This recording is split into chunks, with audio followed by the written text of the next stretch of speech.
too, and I can acknowledge that. But Patrick Beverly, who is a feisty, annoying guy, not nearly the player Chris Paul has been in his career, but he was on another network, a former employer of mine, and just taking shots at Chris Paul. Here it is. Ain't nobody worried about Chris Paul when we play Phoenix Suns. Nobody in the NBA. And I'm just letting you know how NBA players feel. And that's the game to a point where he gets all the petty calls, all the swipe throughs at the end. I mean, this guy is out, man. We gonna be honest. We want to be really honest. He can't guard. Well, it should be noted, a lot of great stars, especially when they're 37, are not considered defensive stoppers. I think you'd be surprised how many all-time greats did not win a championship. In the NFL, we always say Dan Marino. But Warren Moon, Dan Fouts, Jim Kelly never won Super Bowls. In baseball, either did Ted Williams, never won a World Series. Barry Bonds, Ken Griffey, Mike Trout, Tony Gwynn. In the NBA, Charles Barkley, John Stockton, Karl Malone, Patrick Ewing, Allen Iverson. And there's two things that you have to consider when you criticize Chris Paul and guys that haven't won a championship. In all sports, baseball, football, basketball. Number one, who was in your way? I love Phil Mickelson, but Tiger in his prime, you weren't going to beat him. Who was in your way? And who was your greatest teammate? So let's talk about Chris Paul's greatest teammates. One of them jumped over a car. His name was Blake Griffin. He won a slam dunk contest. It was the height of his career. He couldn't shoot as the league progressively became more of a shooter's league. He was never comfortable outside, kind of stiff, hyper-athletic, and disappeared when Chris Paul left his side. His other great player was James Harden. Yes, he's sometimes in shape, sometimes engaged, often not, and a playoff failure. His best run was, of course, when Chris was in the backcourt with him. And the third player is Devin Booker. I like him a lot, but I think we all can admit now he's maybe the best number two in the league, but struggles to create his own shot. And Devin Booker was in Phoenix long before Chris Paul. How were the Suns then? Terrible. Those are his three great teammates. Also in that time, it should be noted, Steph Curry, Kevin Durant, Draymond Green, and Clay played together in Golden State. Pretty good. And there was this guy named LeBron James over in the East. Pretty good. Who's in your way, and who did you play with? I know this will come as a surprise to people in their 20s, but Michael Jordan never won a playoff series without Scottie Pippen. A series. Not one, ever. And he played for years without him. He could never get past Bird and McHale's Celtics. He could never get past the Pistons when they were young, or the Lakers when they were young. But the Lakers, Boston, and Detroit got old about the same time Scottie Pippen arrived. And it's amazing Michael became the greatest winner of all time. Never won a playoff series without Pippen. I always ask the same two questions. Who's in your way? Bird, McHale, Magic, Kareem, Worthy, Bad Boys, Chuck Daly. Who's in your way? And who is your best teammate? Marino. Dan Marino. Never had a great running back. In his era, it was a running back league. Never had a great running back. Dan Marino, his best defense was his rookie year. Look it up. And he got to a Super Bowl. He never got back and mostly had crap defenses his entire career. He had one other really high-end defense. Dan's best defense was his rookie year. And he, as a rookie, got to the Super Bowl. And from that point forward, he had to carry a franchise with weak defenses and no real true number one running back. Who's in your way? Oh, by the way, who was in his way? I don't know, Elway and Joe Montana and eventually some pretty good quarterbacks. So I will defend him righteously. Chris Paul is great. He's never had a great number two. He's had some of the greatest players in league history in his way. Kyrie Irving, did everybody notice what is happening? You know, Joy and I talk about this all the time. I do not believe in coincidence.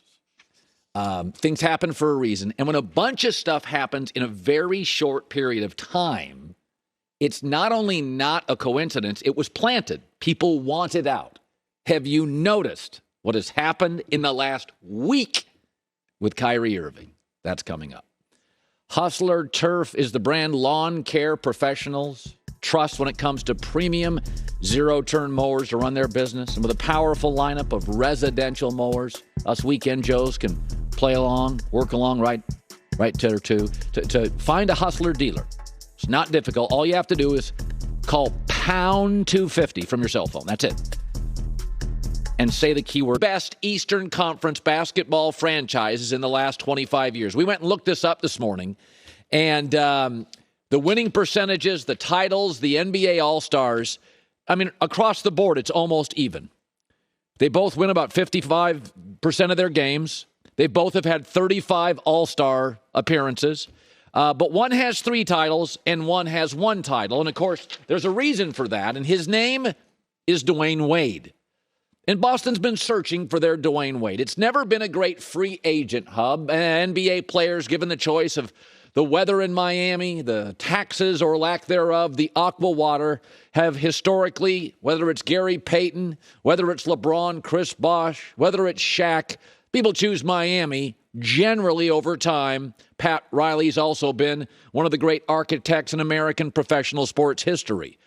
But Boston, I believe, now has their Dwayne Wade. We do this in the NFL all the time. When we talk about quarterbacks, we consider everything. I mean, we even look at Wonderlic scores. Are they big enough? Do they have a good arm? Are they leaders? In my case, do they wear their hat on forward, not backward? We consider everything. But if you took everything into consideration in the NBA today, age, do you have a lot of years left? What position do you play? Lack of an ego. Do you play on the defensive end? To shooters league, can you shoot? Do you have any baggage? If you considered everything with every NBA player, I'm not saying best player, I'm saying who do you build your franchise around? And for the record, that is the greatest compliment. When you're a free agent, you could be a radio host, you could be an NBA player, you could be an attorney or a nurse. You're on the market. Who do you build around for the next 10 years? That's ultimately who you love. I take 3 people. Number 1, Giannis. Number 2, Luka. And number 3, Jason Tatum. Luka can't defend nearly as good as him, and that matters. Giannis can't shoot like him. Jokic plays a less important position today and can't defend wings. Embiid is hurt too often. I love Trae Young, but he's small. I love Ja Morant, but I worry about his durability. What does Jason Tatum find me the hole? He's a great free throw shooter. Late in games, he is the guy on the floor in this league you want at the line. He can shoot threes. We saw with Kevin Durant, he can defend the wing. He can handle the ball. We saw that Devin Booker struggled to create his own shot. Jason Tatum doesn't. And he gets better every year, slightly. Go look at his points, assists, rebounds, efficiency. They tick up every year. It's funny, there's always these lists, who's this, who's that. And I thought this morning, the greatest compliment you can pay any employee is, you're on the market. Let the bidding commence.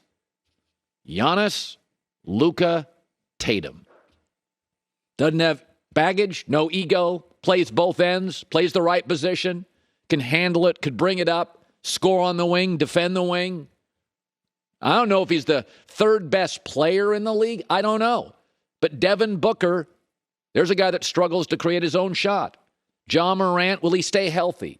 Trae Young, who's he going to defend? Jokic, that position doesn't matter as much. Embiid, he's hurt too much. Giannis, Luka, Jason Tatum. And 24 years old, I believe this is the first year, in my opinion, this is the first year of his prime. Like this year you watch them and you're like, yeah, okay. Now some guys enter the NBA, Tim Duncan, years ago, and you felt like the prime was like year 2. So it takes a while with the one-and-done guys. But I think this is the first of about 7 to 8 top 3 guys you'd build around in the NBA. I like Boston in the series. I think they'll get more good looks offensively. I think Miami will struggle to consistently get really good quality shots. I get the better defense. the better star, the better closer. I'll take Boston in 6. So, I like